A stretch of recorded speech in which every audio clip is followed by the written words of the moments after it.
Okay. ఎకానమీలో భాగంగా second unit కదా! సెకండ్ యూనిట్‌లో లాస్ట్‌కి వచ్చేసాం మనం. యాక్చువల్లీ ఇవాళ బడ్జెట్ చెప్తాను కదా! బడ్జెట్ చెప్పాలని అనుకున్నా. కాకపోతే బడ్జెట్ కంటే ముందు ఇదొక్కటి ఉంది కదా మనకి ట్రేడ్ పాలసీ. ట్రేడ్ పాలసీ ఒకటి అయిపోగొట్టేస్తే మొత్తానికి సెకండ్ యూనిట్ కంప్లీట్ అయితది. తర్వాత బడ్జెట్, ఆర్థిక సర్వే చెప్పేసుకుంటే దీంట్లో ఏవైనా మనం కరెంట్ మిస్ అవుతుంటాం. ఇప్పుడు ప్రెజెంట్ ఇప్పుడు నేను చెప్పబోయే ట్రేడ్ పాలసీ ఉంది కదా! దీంట్లో పాటు మనకి బ్యాలెన్స్ ఆఫ్ పేమెంట్స్ అని ఉంటది. బ్యాలెన్స్ ఆఫ్ పేమెంట్స్‌లోన ఆహ్, ఫారెన్ ఇన్వెస్ట్‌మెంట్స్ ఎలా ఉన్నాయి, లావాదేవీలు ఎలా ఉన్నాయి అనేది కొంచెం చూసుకోవాలనమాట. అంటే ఎగుమతులు ఎలా ఉన్నాయి, దిగుమతులు ఎలా ఉన్నాయి, ఎంత ఆదాయం వచ్చింది, ఎంత డెఫిషియెంట్‌లో ఉన్నాం, ఇలాంటివి చాలా చూసుకోవాల్సొస్తది. సో, ఇవన్నీ బడ్జెట్‌కి లింక్ చేసుకుంటూ చదవాలనమాట. సో, బడ్జెట్‌కి లింక్ చేయాలంటే మనం డైరెక్ట్ బడ్జెట్ చెప్పేస్తే మనకి కన్‌ఫ్యూజ్ అవుతాం. సో, ముందు స్టాక్ చెప్పేసుకొని తర్వాత బడ్జెట్ ఎక్స్‌ప్లెయిన్ చేసుకున్నామనుకోండి ఈజీగా ఉంటది. అందుకే ఫస్టు ఇది చెప్తున్నా. So, trade policy. Trade policy అంటే మనం ఇంతకుముందు మనీ పాలసీ చెప్పుకున్నాం. సో, మనీ పాలసీలోన మనీకి సంబంధించింది చెప్పుకున్నాం గదా! అలాగే ఇప్పుడు విదేశీ వ్యాపారం గురించి ట్రేడ్ పాలసీ అంటేనే వ్యాపారం గురించి కదా! సో, ఒక దేశం ఇంకో దేశంతో వ్యాపారం చేయడానికి అవలంబించిన విధానాన్ని మనం ట్రేడ్ పాలసీ అంటామనమాట. సో, విదేశీ వ్యాపారం అంటే ఒక దేశం ఇంకో దేశంతో వ్యాపారం చేయడం. ఇక్కడేం రాసాం వ్యాపారం. వ్యాపారం అంటే ఇంతకుముందు వస్తు మార్పిడి పద్ధతి ద్వారా తీసుకునేవాళ్ళు. మనం మనీ ఇంట్రడక్షన్‌లోనే చెప్పుకున్నాం ఇది. సో, వ్యాపారం అనేది ఫస్ట్‌లోన మనీ ఉండేది కాదు. సో, ఒకరి వస్తువుని ఇంకో వస్తువుతోనే చేంజ్ చేసుకునేవాళ్ళనమాట. సో, నాకిదివ్వు, నీకదిస్తా అన్నట్లు కొంచెం అలా వస్తు మార్పిడి పద్ధతి ద్వారా పెట్టుకునేవాళ్ళు. తర్వాత అమౌంటొచ్చింది. అమౌంట్ అంటే మనీ వచ్చింది. మనీ ద్వారా లావాదేవీలు చేసుకుంటున్నారనమాట. సో, ఇప్పుడు ద్వైపాక్షిక అంటే ఒక దేశం ఇంకో దేశంతో అంటే ఒక వ్యక్తి ఇంకో వ్యక్తితో చే వ్యాపారం చేస్తే అది ద్వైపాక్షిక వ్యాపారం అంటారు. ఒక వ్యక్తి చాలా మందితో వ్యాపారం చేస్తే అది బహుళపక్ష వ్యాపారం అంటారనమాట. సో, ఇలాంటి వర్డ్స్ చిన్నవి కొంచెం కన్‌ఫ్యూజ్ అవుతుంటారు. అందుకే రాశాననమాట.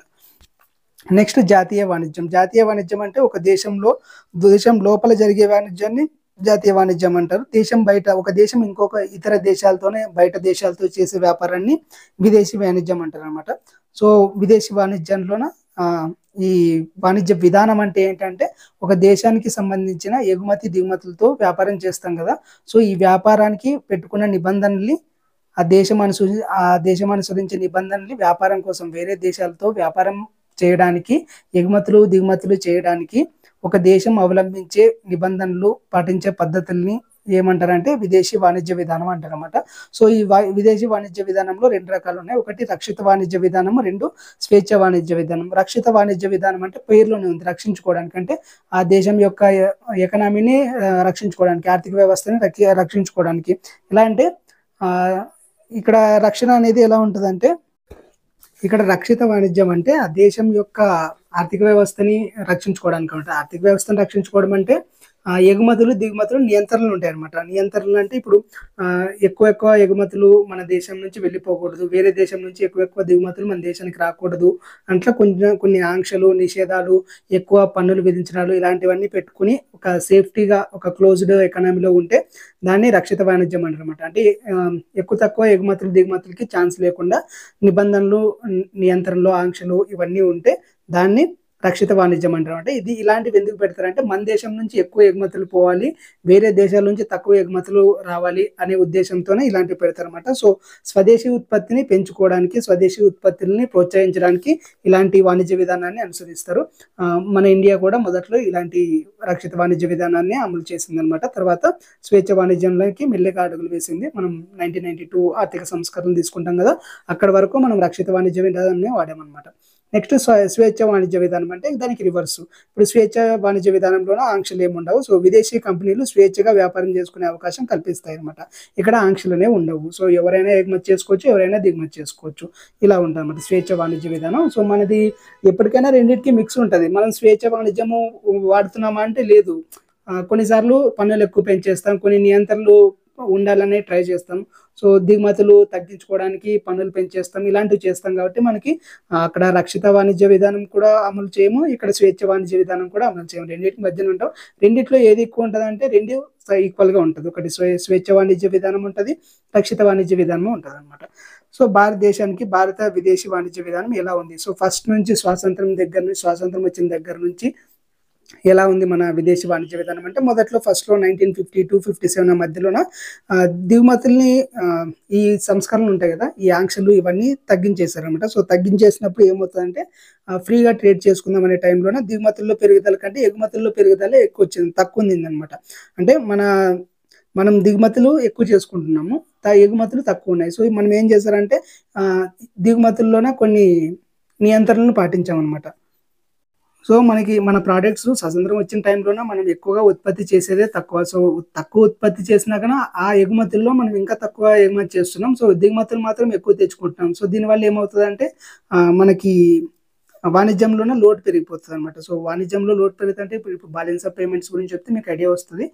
సో మనకి మనమే ఎక్కువ తీసుకుంటున్నాము, అప్పుడు మనకి ఎక్కువ కొనుక్కుంటున్నాం, తక్కువ అమ్ముతున్నాం అంటే అక్కడ మనకి మన డబ్బు వేరే వాళ్ళకి ఎక్కువ వెళ్ళిపోతుందని అర్థం కదా. సో ఇక్కడ మనకి డెఫిషియెంట్ వస్తుంది అనమాట 1957 వరకు.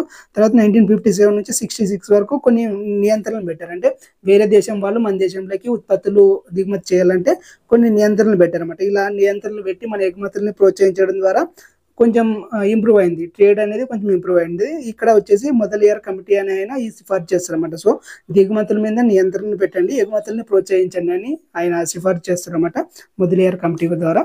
సో ఆ కమిటీ సిఫార్సుల మేరకు దిగుమతుల మీద నియంత్రణలు చేసి ఎగుమతుల మీద ప్రోత్సహిస్తే కొంచెం బ్యాలెన్స్ ఆఫ్ పేమెంట్స్ అనేది టాలీ అయింది. తర్వాత మళ్ళా 1966 వరకు ఇలా బాగానే ఉంది, ఎగుమతులు అనేవి పెరుగుతూనే ఉన్నాయి, దిగుమతులు అనేవి నియంత్రణలో ఉన్నాయి. 1966కి వచ్చేపాటికి మొత్తం ఎగుమతులే ప్రోత్సాహం తగ్గిపోయింది అనమాట.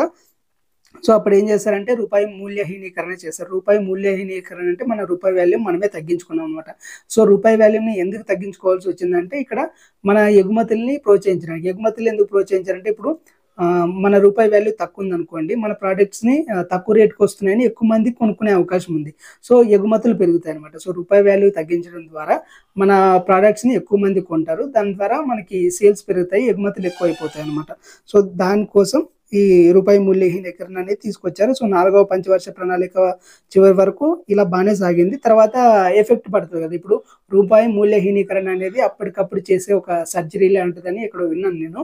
సో అప్పటికప్పుడు చేసే ఒక సర్జరీ లాంటిది, అది అత్యవసరం అయితే తప్ప దాన్ని వాడకూడదు. అప్పటికప్పుడు చేస్తాము, తర్వాత దానివల్ల సైడ్ ఎఫెక్ట్స్ అనేవి ఉంటాయి అనమాట. అప్పటికప్పుడు ఆ రూపాయిని తగ్గించడం ద్వారా ఎగుమతులు పెరుగుతాయి, కాకపోతే లాంగ్ టర్మ్లోన దానికి కొంచెం ప్రభావాలు కుదురుతాయి. అంటే రూపాయిని తగ్గించేస్తాం, రూపాయిని తగ్గించడం ఈజీ కానీ రూపాయిని పెంచడం అనేది చాలా కష్టమవుతుంది. సో ఒక్కసారి డౌన్ అయిన రూపాయిని మళ్ళీ పెంచడానికి వీలు కాదనమాట. సో ఇక్కడ స్టార్ట్ అయింది, మళ్ళీ 1991లోనే అది దిగజారుతూ వచ్చిందనమాట. సో మొత్తానికి ఏం జరిగింది, మనం ఆర్థిక సంక్షోభం ఎదుర్కొనే స్టేజ్కి వచ్చేసాం 1991 పాటికి. సో మళ్ళీ ఏం చేశారు, మళ్ళీ రూపాయి విలువని 18% తగ్గించారు. 18% ఒకసారి, 2% ఒకసారి, 2 టైమ్స్ తగ్గిస్తారు, మొత్తానికి 20% తగ్గించేస్తారు అక్కడ. సో 18% కుదించేస్తారు. దీనికి ఇక్కడ రాజ్య చెల్లయ్య కమిటీ గురించి మనం లాస్ట్ 2 క్లాసెస్ నుంచి చెప్పుకున్నాం కదా. సో ఆయన ఏం చెప్పాడంటే దిగుమతి సుంకాలని తగ్గించండి, దిగుమతులు ఎక్కువైనాయంటే మళ్ళీ దిగుమతి సుంకాలు ఎందుకు తగ్గించాలి అని చెప్తాడు. అంటే ఇక్కడ మనకి ఫారిన్ నుంచి మనకి వ్యాపారం అనేది ఈజీగా అయిపోవాలన్నమాట. సో బిజినెస్లు మనం వేరే దేశాలకి ఎగుమతులు చేయాలన్నా, వేరే దేశాల నుంచి మనకి దిగుమతులు వచ్చాలన్నా ఫ్రీ ఆఫ్ ఫ్లో ఉండాలన్నమాట, మనీ అనేది ఈజీగా ఫ్లో ఉండాలి. దీని ద్వారానే మనకి రూపాయి విలువని మార్చుకునే విలువని కూడా ఇక్కడ సులభతరం చేస్తారు అనమాట. రూపాయి మార్పిడి విలువను కూడా సులభతరం చేస్తారు. విదేశీ పెట్టుబడులకి ఆర్థిక మండలి అంటే మనకి సెజ్లు అంటారు, సెజ్లు అనేవి ఏర్పాటు చేస్తారు. తర్వాత వ్యవసాయ ఎగుమతి జోన్లు కూడా ఏర్పాటు చేస్తారు 2001-2 సమయంలోన. వ్యవసాయ ఉత్పత్తులు ఉంటాయి కదా, వాటిని ఎగుమతి చేయడానికి స్పెషల్ జోన్స్ కూడా ఏర్పాటు చేస్తారు అనమాట. ఇంకా 1998 జూన్ 2న నూతన ఎగుమతి వ్యూహం అనేదాన్ని ఒకటి తీసుకొచ్చారు. సో ఈ ఎన్ని తీసుకొచ్చినా కూడా ఈ వ్యూహాలు కూడా అన్ని దేనికి సంబంధించినవి అయితే ఎగుమతుల్ని పెంచుకోవడానికి, దిగుమతుల్ని నియంత్రించడానికి, వీటి కోసం మాత్రమే తీసుకొచ్చారనమాట. మళ్ళీ 2002లోన మార్కెట్ అందుబాటు ప్రోత్సాహ పథకం అనేది ఒక పథకాన్ని తీసుకొచ్చారు. 2004-9లో ఇంకొక వాణిజ్య విధానాన్ని తీసుకొచ్చారనమాట. ఈ వాణిజ్య విధానంలోన స్వేచ్ఛ వాణిజ్యం అని అనౌన్స్ చేశారు. సో స్వేచ్ఛ వాణిజ్యం అంటే మేము నియంత్రణలు పెట్టాము, నిషేధించము, భారీగా పన్నులు విధించము, ఎవరైనా కూడా వ్యాపారం చేసుకోవచ్చు అని అనౌన్స్ చేశారనమాట. ఇందులో భాగంగానే వేరే జోన్లు కూడా వేర్హాట్ జోన్లు కల్పించడం కోసం నూతన పథకాలను కూడా తీసుకొచ్చారు. నెక్స్ట్ 2009-2014 వాణిజ్య విధానం. ఇక్కడ మనకి వాణిజ్య విధానాలు, మనకి ట్రేడ్ పాలసీ, పారిశ్రామిక విధానాలు ఎలా వస్తాయో ఇక్కడ కూడా అలాగే వస్తాయన్నమాట. సో పారిశ్రామిక విధానాలు ఎలా ఉంటాయో ఈ ట్రేడ్ పాలసీలు కూడా అలాగే ఉంటాయన్నమాట. మనకి జాతీయ విధానాలు కూడా చెప్పుకున్నాం కదా, 1, 2 మనకి 1958లో ఒకటి వచ్చింది, 85లో ఒకటి వచ్చింది, తర్వాత 2013లో వచ్చింది, రీసెంట్గా 2020లో డ్రాఫ్ట్ వచ్చింది. ఇలా చేంజ్ అవుతూ ఉంటాయి అనమాట. ఇవన్నిట్లో మనకి రీసెంట్గా వచ్చినవి చాలా ఇంపార్టెంట్. సో 2009-14 వాణిజ్య విధానంలో ఏం చెప్పారంటే అప్పటికే ఆర్థిక సంక్షోభం కారణంగా 2008లోన ఆర్థిక సంక్షోభం వచ్చింది. ప్రపంచం మొత్తము ఆర్థిక మాంద్యం వస్తది. ఆ టైంలో 30% ఎగుమతులు క్షీణించాయనమాట. సో 30% అనేవి మనకి అప్పటికే ఉన్న ఎక్స్‌పోర్ట్స్ 30% ఇంకా డౌన్ అయిపోయాయనమాట. సో దీని ద్వారా ఏం చేశారంటే పరిశ్రమలు ఉంటాయి కదా! సో నష్టపోయిన పరిశ్రమలకి రాయితీలు ఇవ్వడము, పన్ను మినహాయింపులు చేయడము ఈ విధానంలో భాగంగా తీసుకొచ్చారు. దీన్ని 2009 ఆగస్టు 20న ప్రకటించారనమాట ఈ నూతన వాణిజ్య విధానాన్ని. దీనిలో భాగంగా మన మార్కెట్‌ని ఆఫ్రికా, ఆసియా మార్కెట్‌లు కూడా విస్తరించాలి. సో ఇక్కడ లాటిన్ అమెరికా దేశాలు ఒక 16, ఆఫ్రికా దేశాలు ఒక 10 వీటన్నిటికి కలిపి ఒక 26 దేశాలకి కొత్తగా మన ఎగుమతుల్ని పంపించడానికి ఆ దేశాలకు సంబంధించిన రాయితీలు ఇవ్వడం కూడా స్టార్ట్ చేశారనమాట. దీని యొక్క లక్ష్యం ఏంటంటే ఈ వాణిజ్య విధానం 2009 వాణిజ్య విధానం యొక్క లక్ష్యం ఏంటంటే 2010-11 ఆర్థిక సంవత్సరానికి $20,000 కోట్ల ఎగుమతి లక్ష్యాన్ని తీసుకొచ్చారు. ఇది యాక్చువల్లీ 2,000 కోట్లు అనుకుంటా. సో $2,000 కోట్ల ఎగుమతి లక్ష్యాన్ని తీసుకొచ్చారు. నెక్స్ట్ ఇదే ఇయర్‌కి 2010-11 ఆర్థిక సంవత్సరానికి 15% వార్షిక వృద్ధి రేట్ అంటే ఎవ్రీ ఇయర్ 15% ఎగుమతుల్లోన వృద్ధి సాధించాలని తీసుకొచ్చారనమాట. ఇంకా 2014 నాటికి మన ఎగుమతుల్ని రెట్టింపు చేసుకోవాలని చెప్పారు. ఇంకా ఫోకస్ మార్కెట్‌లలో ఈ ఫోకస్ మార్కెట్స్ అంటే ఒక దేశంలోనే స్పెసిఫిక్‌గా మనం ఎక్కడైతే ఎగుమతి చేస్తామో అలాంటి దేశాలకి ఫోకస్ మార్కెట్లు అంటారు. వీటి కోసం 26 కొత్త దేశాలను తీసుకొచ్చారని చెప్పాం కదా! ఈ స్కీమ్‌లోన 26 దేశాలని కొత్తగా చేర్చారనమాట. విదేశీ వాణిజ్య విధానం 2015, 2020 2015లో వస్తది ఇది. సో 2020 వరకు ఉంటది. సో 2015, 20 వరకు ఉంటే మళ్ళీ 3 ఇయర్స్ ఎక్స్టెండ్ చేస్తారు దీన్ని. 2015 ఏప్రిల్ 1న తీసుకొచ్చారు. అప్పుడే మనకి ఎన్డీఏ ప్రభుత్వం వచ్చింది కదా! సో నరేంద్ర మోడీ గారు మేక్ ఇన్ ఇండియా అని, తర్వాత డిజిటల్ ఇండియా అని ఈ ఇనిషియేటివ్స్ అన్ని తీసుకొచ్చారు. వీటిలో భాగంగా ఈ కొత్త విదేశీ వాణిజ్య విధానాన్ని తీసుకొచ్చారన్నమాట. దీని ద్వారా ఏం చెప్పారంటే 2020 నాటికి మన ఎగుమతుల్ని తీసుకురావాలి. సో ఈజ్ ఆఫ్ డూయింగ్ బిజినెస్‌లో కూడా మనం మెరుగుపరచాలి. ఈజ్ ఆఫ్ డూయింగ్ బిజినెస్ అంటే పరిశ్రమలు కల్పించడానికి ఈజీగా ఉండే విధానంగా అనమాట. అంటే ఇంతకుముందు చాలా అనుమతులు తీసుకోవాలా, చాలా లైసెన్సులు తీసుకోవాలి ఇలా ఉండేది కదా! సో అప్పటికే తక్కువైంది. ఇంకా ఈజీగా పరిశ్రమలు ఏర్పాటు చేసుకునే విధానాన్ని అమలు పరుచుకోవాలన్నట్లు తీసుకొచ్చారు దాన్ని. నెక్స్ట్ వస్తు సేవల ఎగుమతుల విలువ 2020 నాటికి $900 బిలియన్ పెంచాలని చెప్పారు. సో 2020 నాటికి మనం ఎగుమతి చేస్తున్నాం కదా! వాటి వస్తువు సేవల విలువలు వచ్చేసి $900 బిలియన్ పెంచాలని తీసుకొచ్చారన్నమాట. ఇంకా మన ప్రపంచ దేశాల ఎగుమతుల్లోన భారతదేశం వాటా 2% నుంచి 3.5%కి పెంచాలని ఈ విధానంలో భాగంగా లక్ష్యంగా పెట్టుకున్నారు. దీంతో భాగంగా రాష్ట్రాలతో సహకారం కోసం మనకి ఎగుమతుల ప్రోత్సాహ కమిషన్‌ని ఏర్పాటు చేశారు. దీంతో పాటు రక్షణ, వ్యవసాయం, పర్యావరణ హిత వస్తువులు ఉంటాయి కదా! అంటే ఈ వస్తువులన్నిటికీ ఎగుమతులు చేయడానికి సో ఇలాంటి వస్తువుల్ని ఎగుమతి చేయడానికి ప్రోత్సాహాన్ని అందించారనమాట. సో రక్షణకు సంబంధించిన వస్తువులు కానీ, వ్యవసాయానికి సంబంధించిన వస్తువులు కానీ, మనకి ప్రకృతికి కాలుష్యం లేకుండా ప్రకృతిహితమైన వస్తువుల్ని ఎక్స్‌పోర్ట్ చేయడానికి ప్రోత్సాహాలు అందించారనమాట. దీంతో పాటు మనకి షెడ్యూల్ ఉంటాయి కదా! ఆ షెడ్యూల్ పైన ఎగుమతుల మీద అంతకుముందు నిషేధాలు, కొన్ని ఆంక్షలు ఉన్నాయి. అవన్నీ ఎత్తేసారు. తర్వాత స్కిల్ ఇండియా, డిజిటల్ ఇండియాలో వీటిని దృష్టిలో పెట్టుకొని ఈ కామర్స్ రంగాన్ని ప్రోత్సహిస్తే మనకి ఉపాధి ఎక్కువ కలుపుతుంది. సో ఉద్యోగాలు పెరుగుతాయి. సో ఈ కామర్స్‌ని డెవలప్ చేయాలన్నట్లు ఈ విధానంలోనే తీసుకొచ్చారనమాట. సో ఈ లక్ష్యాన్ని మళ్ళా 3 ఇయర్స్ పొడిగించారు. నెక్స్ట్ నూతన విదేశీ వాణిజ్య విధానం 2023 ఇదే రీసెంట్‌గా వచ్చింది. 2030 నాటికి $2 ట్రిలియన్ ఎగుమతి లక్ష్యాన్ని నిర్దేశించిందనమాట. సో ఇది ఇంపార్టెంట్ చూడండి. 2023 నాటికి 2023లో వచ్చిన నూతన విదేశీ వాణిజ్య విధానం ద్వారా 2030 నాటికి $2 ట్రిలియన్ ఎగుమతి లక్ష్యాన్ని పెట్టుకుంది. ప్రపంచవ్యాప్తంగా రూపాయిని చెల్లుబాటు అయ్యేలా చూడడం. అంటే ఇప్పుడు మనకి పక్క దేశాలతోనే మనం వాణిజ్యం చేస్తాం. సో మనం ఇప్పుడు వేరే దేశాలతో వాణిజ్యం చేయాలన్నా కూడా డాలర్‌ని యూజ్ చేస్తాం కదా! సో డాలర్‌ని కాకుండా మన పక్క దేశాలతో ఉండే వాటితో అయినా కూడా మనం రూపాయితో చేంజ్ చేసుకోవాలి అన్నట్లు తీసుకొచ్చారన్నమాట. అంటే రూపాయిని మార్కప్ విలువగా చేంజ్ చేయాలి అన్నట్లు తీసుకొచ్చారు. మనం రీసెంట్‌గా చదువుకున్నాం కరెంట్ అఫైర్స్‌లో సింగపూర్‌లోన, మలేషియాలోన మన ఇండియన్ కరెన్సీ కూడా వాడుకోవచ్చు. భారత్ పే, ఫోన్‌పే ఇలాంటివి వాడుకోవచ్చు అని చెప్పుకున్నాం కదా! సో దాంట్లో భాగంగానే తీసుకొచ్చారన్నమాట ఇవన్నీ. ఇంకా అంతర్జాతీయ వాణిజ్య కేంద్రంగా భారత్‌ని నిలపాలి. ఇంకా డిజిటలైజేషన్‌లో వేగంగా అప్లికేషన్ ప్రాసెసింగ్‌ని పూర్తి చేయాలి. తర్వాత ఎగుమతుల కొరత కోసం ఈ క్షమాభిక్ష పథకం అనేది ఒకటి తీసుకొచ్చారు. సో ఈ క్షమాభిక్ష పథకం అనేది కూడా ఎగుమతుల్ని ప్రోత్సహించడానికి ఒక పథకం అనమాట. ఇక వాణిజ్య విభాగాన్ని పునర్నిర్మించడము, ఇవన్నీ చిన్న చిన్న లక్ష్యాలు, జస్ట్ స్టాక్ ఓరియంటెడ్, ఇవన్నీ గుర్తుపెట్టుకోండి. నెక్స్ట్ ఇవి 4 పాయింట్స్ అనేవి ఇంపార్టెంట్ చూడండి. 4 పిల్లర్స్ ఆఫ్ నూతన వాణిజ్య విధానానికి ఒక 4 పిల్లర్లు అనేవి చాలా మూల స్తంభాలుగా ఉంటాయి అనమాట. సో ఈ విధానంలో 4 మూల స్తంభాల పైన ఆధారపడి ఉంటుంది. ఒకటి, రుణాల ఉపశమనానికి ప్రోత్సాహాలు. ఇప్పుడు ఏవైనా కంపెనీస్ ఉంటాయి, ఆ కంపెనీస్ వేరే దేశాలతోన రుణాలు తీసుకుంటారు, అప్పులు తీసుకుంటారు. సో అలాంటి అప్పుల నుంచి బయటకు రావడానికి వాటికి ప్రోత్సాహాలు అందిస్తుంది అనమాట. నెక్స్ట్, ఎగుమతిదారులు, రాష్ట్రాలు, జిల్లాలు, భారతీయ మిషన్ల మధ్య సహకారం ద్వారా ఎగుమతులు పెంపడం. ఇప్పుడు ఎగుమతిదారులు ఉంటారు, ఎక్స్పోర్ట్ చేసే వాళ్ళు ఉంటారు. ఎక్స్పోర్ట్ చేసే వాళ్ళకి ఒక రాష్ట్రంలోన, ఒక జిల్లాలోన ఇవి ఉంటాయి కదా, ప్రత్యేకమైన మిషన్స్ ద్వారా వాటి రాష్ట్రాలకి, జిల్లాలకి మధ్యన, ఎగుమతిదారులకి మధ్యన సహకారం పెంపొందించి ఎగుమతుల్ని ఇంక్రీజ్ చేయాలి అని. అంటే ఇప్పుడు రాష్ట్రాలకి అక్కడ ఎక్స్పోర్ట్ చేసే వాళ్ళకి, జిల్లాలకి అక్కడ ఎక్స్పోర్ట్ చేసే వాళ్ళకి సమన్వయం కుదిరిస్తే అప్పుడు ఎగుమతులు అనేవి ఇంక్రీజ్ అవుతాయి అన్నట్లు దీన్ని తీసుకొచ్చారు. నెక్స్ట్, లావాదేవీల్లో వ్యయం తగ్గింపు మరియు ఇనిషియేటివ్ల ద్వారా వ్యాపారాన్ని సులభం చేయడం. అంటే ఇప్పుడు మనకి లావాదేవీలు అంటే ఎగుమతులు దిగుమతుల్లోనే మనకి వచ్చేది పోయేది ఉంటాయి కదా. సో ఇలాంటి వాటిలోన మన ఖర్చులు తగ్గించుకొని కొత్త ఇనిషియేటివ్లు తీసుకొచ్చి, అంటే ఎలక్ట్రానిక్ ఇనిషియేటివ్స్, డిజిటలైజేషన్ సంబంధించి ఈ ఇనిషియేటివ్స్ని తీసుకురావడం ద్వారా ఈ వ్యాపారాన్ని సులభతరం చేయడం, అంటే మనం ఈ వ్యాపారాన్ని ఈజీగా చేయడాన్ని తీసుకొచ్చారనమాట.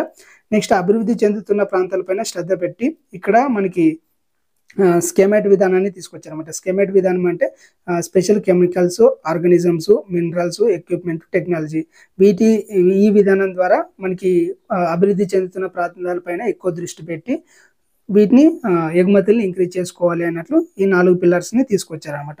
సో ఇది మనకి విదేశీ వ్యాపారం. దీంట్లో స్టాక్ చాలా తక్కువ ఉంటుంది. సో దీని ద్వారా మనకి బడ్జెట్లో ఆర్థిక సర్వేలో ఎక్కువ ఉంటాయి అనమాట. సో ఇవి మాత్రం గుర్తుంచుకోండి. నెక్స్ట్, మనకి బ్యాలెన్స్ ఆఫ్ పేమెంట్ ఉంటుంది. బ్యాలెన్స్ ఆఫ్ పేమెంట్ అంటే ఏం లేదంటే, మనం విదేశాలతో వ్యాపారం చేస్తాం కదా. సో విదేశాలతో వ్యాపారం చేసేటప్పుడు మనకి ఎంత అమ్మాము, ఎంత కొనుగోలు చేసాము, ఇలాంటి ఒక పట్టికని, అంటే ఆదాయ లావాదేవీల పట్టికని RBI రూపొందిస్తామంటే ఒక బ్యాలెన్స్ షీట్ అంటారు కదా. మనం ఎంత అమౌంట్ పే చేసాం, ఎంత అమౌంట్ రిసీవ్ చేసుకున్నాం, ఇలాంటివి బేస్ చేసుకొని ఒక బ్యాలెన్స్ షీట్ని రూపొందిస్తుంది RBI. దీన్నే బ్యాలెన్స్ ఆఫ్ పేమెంట్స్ అంటారు. సో ఈ విదేశీ వ్యాపారం బ్యాలెన్స్ షీట్లోనే 2 రకాలు ఉంటాయి. ఒకటి బ్యాలెన్స్ ఆఫ్ ట్రేడ్ అని, బ్యాలెన్స్ ఆఫ్ పేమెంట్ అని ఉంటుంది. ఇక్కడ బ్యాలెన్స్ ఆఫ్ ట్రేడ్ అంటే ఓన్లీ వస్తువులు అండి. వస్తువులు మనం ఎంతైతే వస్తువులను ఎగుమతి చేసాం, ఎన్ని వస్తువులను అయితే దిగుమతి చేసుకున్నాం, సో ఎగుమతి చేసిన వస్తువుల విలువ ఎంత, దిగుమతి చేసుకున్న వస్తువుల విలువ ఎంత, ఈ రెండింటి విలువల మధ్య తేడానే బ్యాలెన్స్ ఆఫ్ ట్రేడ్ అంటారు. సో బ్యాలెన్స్ ఆఫ్ ట్రేడ్ అంటే ఎగుమతి దిగుమతులు చేసుకుంటారు కదా వస్తువులు, మనం ఎగుమతి చేసుకున్న వస్తువుల యొక్క విలువ, దిగుమతి చేసుకున్న వస్తువుల యొక్క విలువ, రెండింటి మధ్య ఉండే తేడా విలువని మనం బ్యాలెన్స్ ఆఫ్ ట్రేడ్ అంటాము. ఇంకా బ్యాలెన్స్ ఆఫ్ పేమెంట్ అంటే ఇక్కడ వస్తువులతో పాటు సేవలు కూడా అండి. సేవ అంటే మన బ్యాంకింగ్, సాఫ్ట్వేర్, తర్వాత బీమా, ఇలాంటివి సేవలు ఉంటాయి కదా. ఇలాంటి సేవలకు సంబంధించిన సాఫ్ట్వేర్ ఇవన్నీ ఉంటాయి కదా. సో ఈ సేవలు, వస్తువులు రెండింటి యొక్క ఎగుమతుల విలువ, రెండింటి యొక్క దిగుమతుల విలువ మధ్య తేడా, అంటే మనం ఎన్ని సేవల్ని, వస్తువుల విలువల్ని అమ్మేసాము, ఎన్ని వస్తువు సేవల్ని కొనుగోలు చేసాము, ఆ రెండింటి మధ్య తేడా ఏంటి, దీన్ని తెలియజేసేదే బ్యాలెన్స్ ఆఫ్ పేమెంట్స్ అనమాట. సో బ్యాలెన్స్ ఆఫ్ ట్రేడ్లోనే ఓన్లీ వస్తువులు ఉంటాయి. బ్యాలెన్స్ ఆఫ్ పేమెంట్స్లోనే వస్తువులతో పాటు సేవలు కూడా, ఎగుమతులు దిగుమతులు ఉంటాయి. ఈ రెండింటి ఏంటంటే ఇవి సో ఎగుమతులకి దిగుమతులకి మధ్య ఉన్న వ్యత్యాసాన్ని చూపిస్తాయి అనమాట ఇవి. సో ఇక్కడ ప్రస్తుత ఖాతా, మూలధన ఖాతా అనేవి ఒకటి ఉంటాయి. బ్యాలెన్స్ ఆఫ్ పేమెంట్లోనే ప్రస్తుత ఖాతా, మూలధన ఖాతా అంటారు. ప్రస్తుత ఖాతా అంటే ఇప్పుడు మనకి ఒక అకౌంట్ ఉన్నట్లే అండి. మన బ్యాంక్ అకౌంట్ ఉంటుంది కదా. సో బ్యాంక్ అకౌంట్కి వెళ్తే మనకి బ్యాలెన్స్ షీట్ ఇస్తారు. మనం ఎంతైతే అమౌంట్ పే చేసాం, ఎంత అమౌంట్ రిసీవ్ చేసుకున్నాం, ఇలాంటివి ఉంటాయి కదా. ఇలా బ్యాలెన్స్ ఆఫ్ పేమెంట్లో ఒక 2 ఖాతాలు ఉంటాయి అనమాట. ఒకటి కరెంట్ అకౌంట్ అంటారు, ఇంకోటి మూలధన ఖాతా అంటారు. సో ఈ ప్రస్తుత ఖాతా, కరెంట్ ఖాతా, తర్వాత వర్తమాన ఖాతా ఏదైనా కూడా ఒకటే అండి. సో బ్యాలెన్స్ ఆఫ్ పేమెంట్లోనే ప్రస్తుత ఖాతా ఉంటుంది, మూలధన ఖాతా ఉంటుంది. ఈ ప్రస్తుత ఖాతాలోనే మళ్ళీ 2 ఖాతాలు ఉంటాయి అన్నమాట. ఒకటి దృశ్య ఖాతా, అదృశ్య ఖాతా అని. దృశ్య ఖాతా అంటే కంటికి కనిపించే వస్తువులకు సంబంధించిన లిస్ట్ ఉంటుంది. అదృశ్య ఖాతా అంటే మనకి అదృశ్యం అంటే కనిపించని యొక్క వస్తువుల యొక్క లిస్ట్ అనేది ఉంటుంది అనమాట. సో దృశ్య ఖాతాలోనే కనిపించే వస్తువులు, అదృశ్య ఖాతాలో కనిపించని సేవలు అనమాట. సో వీటి గురించి ఇక్కడ ఉంటుంది. నెక్స్ట్, ఏకపక్ష బదిలీలు. మనం ఒకరికి మాత్రమే చేంజ్ చేసి ఉంటాం కదా, మన పే చేయడం కానీ ఇలాంటివి ఒకరికి చేసిన చెల్లింపుల్ని ఏకపక్ష బదిలీలు అంటారు. సో ఈ ప్రస్తుత ఖాతాలోనే ఒక సంవత్సరానికి సంబంధించిన ఎగుమతులు దిగుమతులకు సంబంధించిన వాల్యూస్ని ఎంటర్ చేస్తారన్నమాట. సో వాటిని లెక్కిస్తారు. సో కరెంట్ ఖాతా ద్వారా దేశం యొక్క సంపాదన సామర్థ్యాన్ని తెలియజేయచ్చు. సో సంపాదన సామర్థ్యం ఎలా తెలుస్తుంది అంటే మనకి ఎంత లాభం వచ్చింది, మనం ఎంత ఖర్చు చేసాం, సో వర్తమాన రాబడి ఎంత, వర్తమాన చెల్లింపులు ఎంత, సో మనకి ఎంత లాభం వచ్చింది, ఎంత చెల్లింపు చేసాం. మనకు వచ్చిన లాభమే ఎక్కువ ఉందనుకోండి, మన సంపాదన సామర్థ్యం ఎక్కువ. మనకి చెల్లింపులే ఎక్కువ ఉన్నాయనుకోండి, మన సంపాదన సామర్థ్యం చాలా తక్కువ అని అర్థం. నెక్స్ట్ మూలధన ఖాతా. ఇప్పుడు ప్రస్తుత ఖాతాలోనే మూలధన ఖాతా ఉంటుంది. ఇప్పుడు ప్రస్తుత ఖాతాలోన ఏవైనా మనకి డెఫిషియెంట్ వచ్చినా అంటే దానికి నెగిటివ్ అమౌంట్ నెగిటివ్లో అంటే అప్పులో ఉన్నా కూడా ఈ మూలధన ఖాతా ద్వారా దాన్ని సర్దుతారు. ఒకవేళ అక్కడ మిగిలిపోయింది, ప్రస్తుత ఖాతాలోనే అమౌంట్ ఎక్కువైపోయినా కూడా మూలధన ఖాతా ద్వారా సమన్వయం చేస్తారన్నమాట. సో మూలధన ఖాతా అనేది ఎందుకు ఉందంటే ప్రస్తుత ఖాతాని సమన్వయం చేసడానికి ఈ మూలధన ఖాతా అనేది ఉందన్నమాట. సో కరెంటు ఖాతాలోనే అంటే కరెంట్ ఖాతా అంటే ప్రస్తుత అకౌంట్ అనమాట. ప్రస్తుత ఖాతా అంటారు కదా, సో ప్రజెంట్ అకౌంట్ లేదంటే వర్తమాన ఖాతా కరెంట్ అకౌంట్ అంటారు అనమాట. సో కరెంట్ అకౌంట్లోని మిగులును కానీ తర్వాత లోటును కానీ ఈ మూలధన ఖాతా లావాదేవీల ద్వారా పూరిస్తారన్నమాట. సో అక్కడ ఏమైనా డెఫిషియెంట్ ఉంటే ఈ మూలధన ఖాతా నుంచి దాన్ని సరి చేస్తారు. ఒకవేళ మిగిలిపోయింది అనుకోండి, ఆ మిగిలిపోయిన దాన్ని తీసుకొచ్చి మూలధన ఖాతాలో కలిపేస్తారు అనమాట. సో ఈ మూలధన ఖాతాలోన అమౌంట్ ఎక్కడి నుంచి వస్తాయంటే మూలధన రుణాలు తీసుకోవడం ద్వారా. ఈ రుణాలు కూడా రెండు రకాలు ఉంటాయండి. ఒకటి సార్వభౌమ రుణాలు, అంటే దేశము విదేశీ ద్రవ్య సంస్థలతోన రుణాలు తీసుకోవడం ద్వారా ఈ మూలధన ఖాతాలో అమౌంట్ ఉంటుంది. దాంతోపాటు బాహ్య వాణిజ్య రుణాలు, అంటే దేశ ప్రజలతో కానీ ప్రవాసీయ భారతీయులతో కానీ లేదంటే సంస్థలతో కానీ వీటితోన విదేశీ మారక ద్రవ్యం ద్వారా, అంటే ఇండియన్ కరెన్సీ కాదు, విదేశీ మారక ద్రవ్యం ద్వారా అమౌంట్ని తీసుకుంటే దాన్ని బాహ్య వాణిజ్య రుణాలు అంటారు అనమాట. సో ఈ రుణాలు ఉంటాయి. తర్వాత ప్రవాసీ భారతీయులు చేసిన డిపాజిట్లు ఉంటాయి, విదేశాల నుంచి వచ్చిన ప్రత్యక్ష పెట్టుబడులు ఉంటాయి, తర్వాత పోర్ట్ఫోలియో పెట్టుబడులు ఉంటాయి, బంగారాన్ని ఆస్తుల్ని కొనుగోలు చేసిన అవి కూడా ఇందులో ఉంటాయంట. అంటే మనం వేరే దేశాల్లో బంగారాన్ని ఆస్తుల్ని కొనుగోలు చేస్తాం కదా, సో వాటికి సంబంధించిన అమౌంట్ కూడా ఈ మూలధన ఖాతాలోనే ఉంటుంది అనమాట. సో 2023 ఏప్రిల్ నాటికి, ఇది పాత స్టాకు, 2023 ఏప్రిల్ నాటికి భారతదేశ విదేశీ మారక విలువలు తగ్గిపోయాయి అనమాట. $2 బిలియన్ తగ్గిపోయి $584 బిలియన్ ఉందని 2023కి చెప్పింది. సో ఈ ఇయర్ ఎంత ఉందో మనం బడ్జెట్లో భాగంగా తెలుసుకుందాము.